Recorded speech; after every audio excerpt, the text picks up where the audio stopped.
오늘 말씀에 우리가 읽었던 말씀의 주제가 차별하지 말라라는 말씀입니다. 1절 말씀을 우리가 함께 나누기 전에 다시 한번 읽어보도록 할 텐데요. 1절 말씀을 함께 다시 한번 읽어보도록 하겠습니다. 함께 읽겠습니다. 내 형제들아, 영광의 주 곧 우리 주 예수 그리스도에 대한 믿음을 너희가 가졌으니 사람을 차별하여 대하지 말라. 여러분, 간단하죠? 뭡니까? 믿음을 가진 사람들은요, 사람을 차별하여 대하지 말라라는 거예요. 이 본문에 쓰인 이 차별이라는 단어를 한번 보시죠. 이 차별이라는 단어는요, 굉장히 좀 독특한 뜻을 가지고 있어요. 헬라어 원어 성경을 보면 프로소폴롭테어라는 그 원어가 써 있는데요. 원래 뜻을 번역해둔 사전을 보면 이렇게 돼 있더라고요. 그러니까 얼굴을 받아들이다 라는 뜻이죠. 그래서 다른 신약 성서를 보면요, 저 헬라어 단어가 쓰인 부분을 어떻게 번역하고 있냐면 외모라고 번역하고 있어요. 외모. 그러니까 얼굴이라고 번역하고 있죠. 즉 차별이란 어떤 뜻을 가지고 있냐면 겉으로 드러난 외모를 가지고 판단한다라는 거예요. 몇 년 전에요, EBS에서 굉장히 흥미로운 실험을 하나 했었습니다. 여러분들 아마 기억하시고 또 보셨던 분들도 계실 텐데요. 그 영상을 우리 잠깐만 시청하고 바로 또 말씀 나누도록 하겠습니다.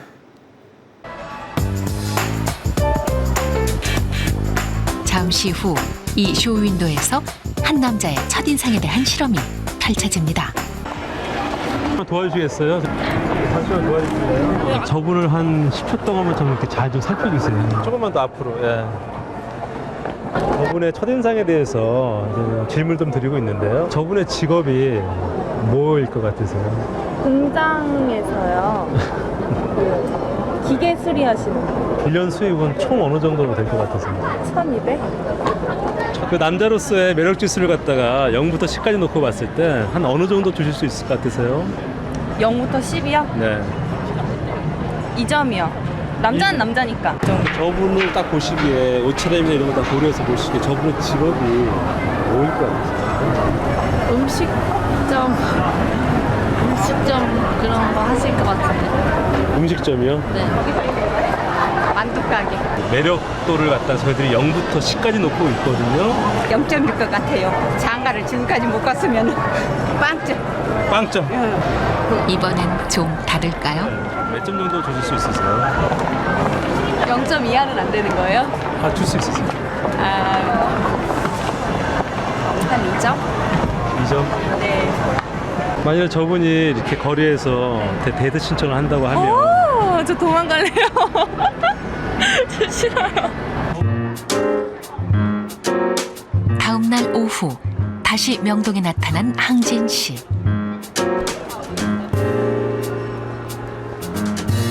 어제 섰던 그 쇼윈도에 다시 한번 서보기로 했습니다.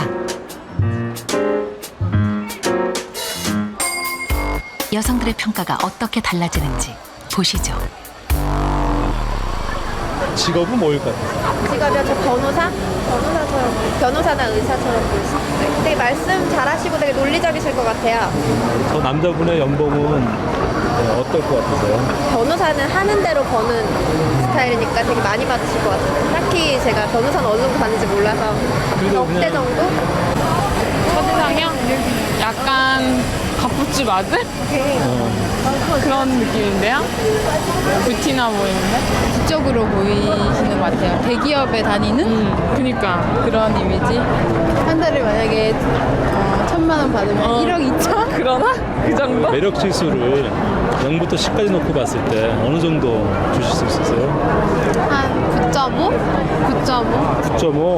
10점 만점에 9.7? 성격은 어떨까요? 좀 활달하신 것 같아요. 명랑하시고 요즘 유쾌하실 것 같아요. 자신감 있고 유머도 있고 되게 좀 자상해 보일 것 같은데 이렇게 1대1로 만나고 그러면 만약에 저분이 처음 만났을 때 데이트 신청을 하신다고 하면 만나보실 의향은 있으세요? 네. 네. 재미있는 실험이죠. 아마 성별이 바뀌었어도요, 그 내용은 별반 다르지 않았을 겁니다. 사람을 외모로 판단하고 그 사람을 대하는 태도가 바뀌는 것은요, 사실 이때뿐만 아니고 2000년 전에도 마찬가지였던 것 같아요. 그 말씀이 바로 오늘 말씀에 나와 있는데요. 한번 읽어볼까요? 함께 읽겠습니다. 만일 너희 회당에 금가락지를 끼고 아름다운 옷을 입은 사람이 들어오고 또 남루한 옷을 입은 가난한 사람이 들어올 때에 너희가 아름다운 옷을 입은 자를 눈여겨보고 말하되 여기 좋은 자리에 앉소서 하고 또 가난한 자에게 말하되 너는 거기 서 있든지 내 발등상 아래에 앉으라 하면 너희끼리 서로 차별하며 악한 생각으로 판단하는 자가 되는 것이 아니냐. 자, 여러분, 이 당시 회당을 한번 상상해 보십시오. 흙바닥과 다름없는 곳에 지금처럼 뭐 좋은 타일이 깔려 있는 것도 아니고 좋은 시설이 있는 것도 아니에요. 그럼 먼지투성이인 회당 안에서요, 두 사람이 들어와요. 어떤 사람이 들어오냐면 한 사람은 누가 봐도 부자처럼 보이는 사람, 금가락지를 끼고 좋은 비단 옷을 입고 그런 사람이 들어오고, 또 한 사람은요, 옷이 다 해져가지고 남루한 옷을 입은 사람이 이렇게 들어옵니다. 그런데 그 회당에는 지금처럼 이렇게 의자가 많이 있는 것이 아니라 한 몇 개, 랍비가 앉을 수 있는 몇 개의 의자, 한 2개, 3개 정도의 의자만 있고 나머지 사람들은요, 다 서 있어야 돼요. 혹은 앉아 있어야 됩니다. 근데 여기 있는 우리가 어떻게 했다라는 거예요? 부자처럼 보이는 사람은요, 이렇게 의자로, 여기 앉으십시오. 의자로 초대했는데, 남루한 옷을 입은 사람은, 야, 너는 그 의자 밑에 있는 그 발 받침대에 그 옆에 앉든지 말든지 알아서 해. 라고 하는 거예요. 외모로 차별한 거죠. 야고보가 말하는 거예요. 너희들 이렇게 차별을 하면 안 돼가 아니라 너희는 이렇게 차별을 했다라는 거예요. 너희가 이렇게 했다라고 얘기하는 겁니다. 여러분, 우리가 그냥 단순히 생각했을 때 차별하는 것이, 사람을 차별하는 것이 그냥 도덕적으로 옳지 않기 때문에 차별하지 말라고 했을까? 세상 사람들은 그렇게 생각할 수 있죠. 아, 그건 도덕적으로 옳지 않아. 그건 공평하지 않아. 라고 얘기할 수 있는데요. 아니요. 야고보는 알고 있었습니다. 차별은 아주 굉장히 무서운 죄의 속성을 가지고 있어요. 무슨 속성이냐? 차별은 내가 학습하고 경험한 것에 의해서 어떤 사람을 우월하게 만들거나 또는 하등하게 만드는 거예요. 인종차별을 예로 들어볼까요? 인종차별은 뭡니까? 백인이 유색인종들보다 더 우월하다라는 거죠. 남녀차별은 뭡니까? 남성 혹은 여성이 상대 성별보다 더 우월하다는 거예요. 얼마 전에 이런 일도 있었죠. 같은 아파트 단지 내에서요, 분양받은 사람들과 임대한 사람들을 나눠서 같은 엘리베이터를 못 타게 하는 거예요. 야, 넌 임대니까 이쪽 엘리베이터 타면 안 돼. 그리고 심지어 어린 아이들 사이에서 이러한 말도 안 되는 신조어들도 생겨났죠. 임대충, 휴먼거지. 이게 뭡니까? 나는 내 경험상 나는 자산이 많으니까 난 우월해. 내 경험상, 내 학습상 너는 나보다 자산이 없고 넌 임대사니까 넌 나보다 하등해. 라는 것이 차별이에요. 이게 뭡니까? 누군가와 계속 구분짓고 나누려고 하는 마음의 그 기저에는요, 내가 높아지려고 하는 마음이 있다라는 거예요. 즉, 차별은 인간의 높아지고 싶어하는 욕망이 깔려져 있다라는 것이 바로 차별을 하지 말라는 이유입니다. 여러분, 아담이 인류 최초의 죄를 지었을 때 왜 그 죄를 지었습니까? 왜 선악과를 따먹게 되었어요? 내가 한번 그 선악을 판별해보고 싶은 거예요. 하나님이 지은 그 모든 동등한 자연과 이 만물 앞에서요, 내가 하나님 위치에 한번 서보고 싶은 거예요. 그래서 그걸 한번 판단해보겠다라는 겁니다. 죄가 그렇게 생겼어요. 차별하고 싶은 마음에서부터 죄가 생겼다라는 겁니다. 여러분, 야고보서 2장에서 말하고 있는 그 강조점은 우리가 자칫 오해할 수 있는데, 가난한 자들에게 잘해주고 부자들에게는 잘해주지 마, 이게 아닙니다. 야고보가 꼽고 있는 이들의 문제는 뭐냐면, 가난한 사람들에 비해서 부자들에게 더 우월성을 부여하고 있다는 것이 문제라는 거예요. 만약에 이 당시 이들이 했던 것처럼 이 차별을 하나님께서 우리에게 했다라고 생각해 보십시오. 너는 좀 괜찮게 생겼네? 잘생겼으니까 너는 구원. 너는 자산이 이 정도 있으니까 오케이, 너도 구원. 너는 좀 애매한데? 넌 보류. 너는 안 되겠어. 넌 탈락. 여러분, 하나님이 만약에 우리에게 이렇게 했다면, 자신 있으신 분, 전 자신이 없어요. 그런데 하나님께서 이렇게 말씀해서 확증해 주셨습니다. 우리가 함께 이 말씀 읽어보겠습니다. 사람은 외모를 보거니와 나 여호와는 중심을 보느니라 하시더라. 너희의 하나님 여호와는 신 가운데 신이시며 주 가운데 주시오 하나님이시라. 사람을 외모로 보지 아니하시며 뇌물을 받지 않으시고. 우리 한 구절 더 읽어볼까요? 불의를 행하는 자는 불의의 보응을 받으리니 외모로 취하심이 없느니라. 아멘. 다행이죠. 여러분, 다행입니다. 마음 놓으십시오. 하나님은요, 우리를 차별하지 않으셨어요. 하나님은 우리의 외적인 모습과 조건을 따라서 우리에게 구원을 허락하시지 않으셨습니다. 야고보가 말하고 있는 것은요, 바로 이 하나님의 성품을 따르라는 거예요. 너희가 하나님으로부터 아무런 차별 없이 구원을 받았으니 너희도 다른 사람을 차별하지 말라. 너희들 스스로 높아지는 자리에 올라가지 말라라는 것이 바로 이 장의 말씀입니다. 복음은 우리 모두를 평등하게 만드는 힘이 있습니다. 예수 그리스도를 믿음으로 그분을 받아들이는 우리 모두에게요, 그분의 능력과 권세가 주어진 거예요. 우리 중에 누구는 하나님을 아버지라고 부르고 우리 중에 누구는 하나님을 삼촌이라고 부르는 사람이 있습니까? 아니요. 다 똑같이 하나님을 아버지가 부르죠. 똑같은 하나님의 자녀가 된 거예요. 우리가 그 하나님의 모든 권세와 권능을 입은 똑같은 사람이라는 것을 여러분들이 꼭 기억하시기 바랍니다. 차별하지 않는 것은 바로 그 마음에서부터 시작해요. 이후 사도 야고보는 이렇게 얘기합니다. 8절 9절 말씀인데요, 제가 읽어드리겠습니다. 너희가 만일 성경에 기록된 대로 내 이웃 사랑하기를 내 몸과 같이 하라 하신 최고의 법을 지키면 잘하는 것이거니와 만일 너희가 사람을 차별하여 대하면 죄를 짓는 것이니 율법이 너희를 범법자로 정죄하리라. 아멘. 여러분, 성경에 기록된 최고의 법 뭐라고 얘기합니까? 내 이웃을 내 몸과 같이 하라는 거예요. 여러분, 우리 가끔 잊어버립니다. 하나님께서 우리에게 명령하신 율법 중에 최고의 것이 무엇인지 가끔 잊어버려요. 그런데 분명하게 말씀하고 있습니다. 그 최고의 법이 무엇이라고요? 내 이웃을 내 몸처럼 사랑하라는 것. 이것은요, 예수님께서도 말씀하신 거예요. 예수님께서 뭐라고 말씀하셨습니까? 함께 읽겠습니다.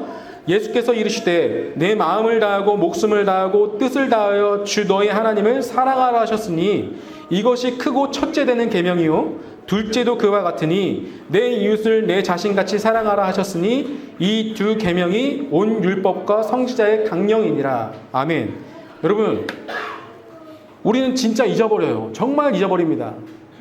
내 몸과 같이 내 이웃을 사랑하라는 하나님의 이 명령이 정말 가장 중요한 것이라는 것을 우리는 잊어버리고 살아요. 그런데 오늘 확증했으면 좋겠습니다. 온 율법과 성지자의 명령이 무엇이냐면 네가 너를 사랑하는 것처럼 네 이웃을 사랑하라 라는 것이 온 율법과 선지자의 명령이라는 거예요. 여러분, 우리는 우리를 사랑하는 건 잘해요. 여러분들 스스로 사랑하시죠? 나는 나를 사랑하나? 모르시는 분들은 사랑하시는 거예요. 왜냐하면 여러분들 아침마다 챙겨 먹는 영양제 있으십니까? 있으시죠? 한 주만 매주마다 정해놓은 시간마다 여러분들 운동하세요? 운동하시죠? 안 하는 사람도 있어요. 여러분들 오늘 올 때 옷 잘 차려 입으셨죠? 나에게 어울리는 옷이 무엇인지, 나에게 어울리는 머리 스타일이 무엇인지, 그리고 내 직업과 내 경력에도 관심을 쏟아요. 왜요? 내가 나를 사랑하기 때문에 그래요. 내 삶을 조금 더 평안하고 또 행복하게 지내기 위해서 노력하는 거예요. 왜? 스스로 나는 나를 사랑하는 거예요. 여러분, 내 이웃을 사랑하는 것은 이것과 똑같습니다. 내가 나에게 갖는 관심을 내 이웃에도 가져라라는 거예요. 여러분, 누군가 건강이 안 좋아 보이면 왜 안 좋을까? 어디가 아픈가? 라는 관심을 갖는 거예요. 혹은 누군가에게 슬픈 일이 있었다면 가서 진심을 다해 위로해 주는 거예요.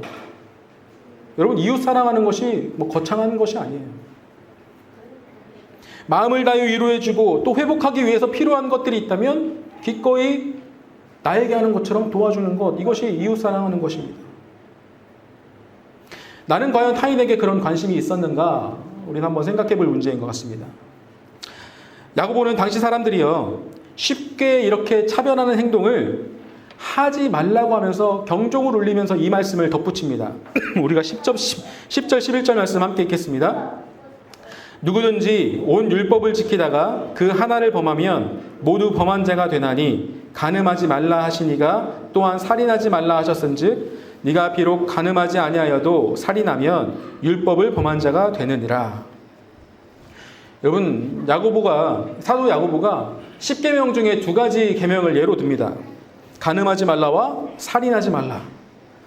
여러분, 이 율법은 가만히 보면요, 어떤 특징이 있냐면 바로 눈에 보이는 계명이에요. 이 행위를 지키지 않으면 바로 눈에 드러나는 거예요. 그런데 이 당시 유대인들이 어떤 마음을 갖고 살았냐면요, 눈에 보이는 어떤 율법들은 지키기 위해서 노력해요. 그런데 눈에 보이지 않는 율법들 있죠. 예를 들어 내 이웃을 사랑하라 라는 것 같은 율법들은요, 좀 사소하게 여기는 겁니다. 그렇죠. 당연히 인간이 모든 율법을 지키는 것은 불가능합니다. 그렇지만 이것을 하나는 경하게 여기고 하나는 중하게 여기라는 말씀은 절대 아니죠. 그런데 이 당시 유대인들은 어떻게 했다는 거예요? 살인하지 말라는 크게 여기고 이웃 사랑하라는 계명은 좀 작게 여겼다라는 경향이 이 당시 사람들에게 있었다라는 겁니다. 야고보가 말하죠. 그 중에 하나의 율법이라도 어긴 자는 모두 범한 자가 된다라고 얘기하는 거예요. 우리도 똑같은 시각 아닌가요? 당장에 피드백이 오지 않는 죄들, 스스로 깊은 혼자 짓는 죄들, 이런 죄들에 대해서는요, 좀 가볍게 생각해요. 왜? 반복되거든요. 이게 정말 무거운 죄였다면 반복하지 않아요. 하지만 내가 반복하는 죄들을 생각해 보십시오. 그 죄들은 당장에 어떤 결과가 나타나지 않아요. 하지만 내가 확실하고 명확하게 지키는 그 율법들은 당장의 결과로 나타나는 율법들은 내가 지키고 있죠. 우리도 스스로 율법들 중에 무엇이 중요하고 무엇은 좀 가벼운 것인지 스스로 판단하고 있지는 않습니까? 여러분, 근데 이걸 기억했으면 좋겠습니다. 죄는요, 율법을 지키지 않는 것은요, 유리창에 총알을 쏘는 것과 같아요. 뭐예요? 유리창에 총알을 쏘면 그 부분에게 총알을 쏘면 어떻게 됩니까? 거기만 뚫려요? 아니죠. 유리창은 와장창 다 깨져버립니다. 예를 들어볼까요? 다윗이 범한 죄가 있죠. 다윗은 무슨 죄를 범했습니까? 밧세바를 간음했던 죄를 범했죠 라고 다 생각하고 계실 겁니다. 하지만 다윗의 죄는 어디서부터 시작했냐면 그 전쟁통에요, 다윗이 언제 그 죄를 저질렀냐, 저녁 늦지막이 일어났다고 해요. 그리고 옥상에서 한가로이 거닐었다라고 합니다. 다윗의 죄가 시작된 시점은 나태함에서부터 시작한 거예요. 그때 저 밑에서 목욕하고 있는 한 여인을 발견하고 그 여인이 자기의 부하의 아내라는 것을 알았음에도 불구하고 불러와 동침합니다. 여러분, 다윗의 죄는 간음에서부터 시작한 것이 아니라 다윗의 죄는 그 전쟁통에 있었던, 스스로 그 전쟁을 해야 함에도 불구하고 나태하게 저녁까지 잠자다가 일어나서 옥상에서 거닐었던 그 게으름부터 시작된 거였어요. 야고보는 이들이 이렇게 가볍게 생각하는 차별이라고 하는 죄를 짓지 말라라고 말하고 싶은 거예요. 그건 결코 가벼운 죄가 아니다. 그건 결코 가벼운 율법이 아니다 라고 말씀하고 있는 겁니다. 그러면서 마지막으로 이렇게 말씀을 전합니다. 13절 말씀입니다. 함께 읽겠습니다. 긍휼을 행하지 아니하는 자에게는 긍휼 없는 심판이 있으리라. 자랑하느니라. 아멘. 여러분, 이 말인즉슨 너희가 하나님으로부터 긍휼을 입었으니 너희도 그 긍휼함으로 사람을 대하라는 거예요. 너희가 주님께 다른 사람을 용서한 것 같이 내 죄도 용서해 주라고 기도하지 않느냐? 그것처럼 너희가 용서받았으니 너희도 다른 사람을 용서해라. 그 기도대로 살아라. 라는 것이 바로 이 말씀입니다. 여러분, 이 말씀을 예수님께서 어떻게 말씀하셨습니까? 여러분들 잘 아시죠? 황금률. 예수님께서 이렇게 말씀하신 거예요. 무엇이든지 남에게 대접을 받고자 하는 대로 너희도 남을 대접하라. 이것이 율법이요 선지자니라. 남에게 대접을 받고자 하는 대로 너희도 남을 대접하라. 우리는 하나님의 형상을 따라 지음받은 고귀한 존재들이에요. 이 중에 하나님의 형상을 따라 지음받지 않은 사람은 아무도 없습니다. 내가 평소에 미워하는 마음을 가진 그 사람도요, 하나님의 사랑이 필요한 사람일 거예요. 아니, 하나님의 사랑이 필요한 사람입니다.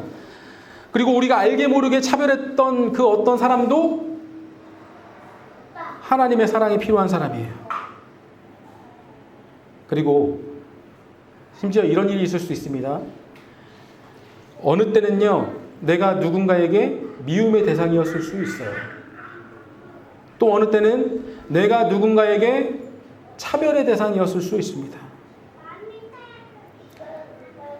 그러나 우리가 받은 은혜는 뭡니까? 하나님의 은혜를 입어서 우리 모두가 똑같은 하나님의 자녀로 되었다는 것이 바로 우리가 받은 은혜 아닙니까? 이제 우리가 지키며 살아야 될 것은 다른 것이 없습니다. 뭐 차별하지 말라? 뭐 그런 게 아니라요. 이 황금률이에요. 황금률입니다. 내가 대접받고 싶냐? 그럼 너도 남에게 대접해야 돼. 네가 차별받고 싶지 않아? 그럼 너도 차별하지 마. 네가 정말 높아지고 싶어? 그럼 스스로 높이지 마. 여러분, 세상의 법칙은요, 잘 알고 계시죠? 기브 앤 테이크죠. 내가 주면 받는 거예요. 세상에서는 누군가가 손해를 봐야만 누군가가 이득을 봐요. 세상에서는 누군가가 도태되어야 되만 누군가가 딛고 올라서요. 이것이 세상의 법칙입니다. 그런데 하나님의 나라의 법칙은요, 완전히 다른 길이죠. 너도 살고 나도 사는 거예요. 너도 대접받고 나도 대접받는 거예요. 너도 차별받지 않고 나도 차별받지 않는 거예요. 여러분, 이게 하나님의 세계, 하나님의 법칙입니다. 오늘 우리가 이 2장의 말씀을 잘 기억하면서 그 나라를 우리가 먼저 만들어갔으면 좋겠어요. 내가 판단하지 않겠습니다. 아니, 내가 그 판단하는 자리에 높은 자리까지 내가 올라가지 않겠습니다. 내가 그 사람의 행색을 보고 그 사람의 외모를 보고 차별하지 않겠습니다. 라는 마음을 가지고 우리가 앞으로의 삶을, 또 한 주간의 삶을 그렇게 살았으면 좋겠어요. 그 마음을 담은 찬양이 하나 있는데요, 하나님의 세계라는 찬양이에요. 우리가 이 찬양을 부를 때 가사를 한번 곱씹어 봤으면 좋겠습니다. 세상에 이런 사람들만 있다면 이 세상은 진짜 아름다울 거예요. 세상에 이런 사람들만 있다면 이 세상은 정말 행복할 거예요. 근데 그럴 순 없죠. 하지만 우리가 할 수 있는 게 있죠. 우리가 그런 사람들이 될 수 있죠. 우리가 이런 하나님의 법칙의 세계를 살아가는 사람들이 될 수 있죠. 우리가 그 마음을 가지고 함께 이 찬양을 불렀으면 좋겠는데요.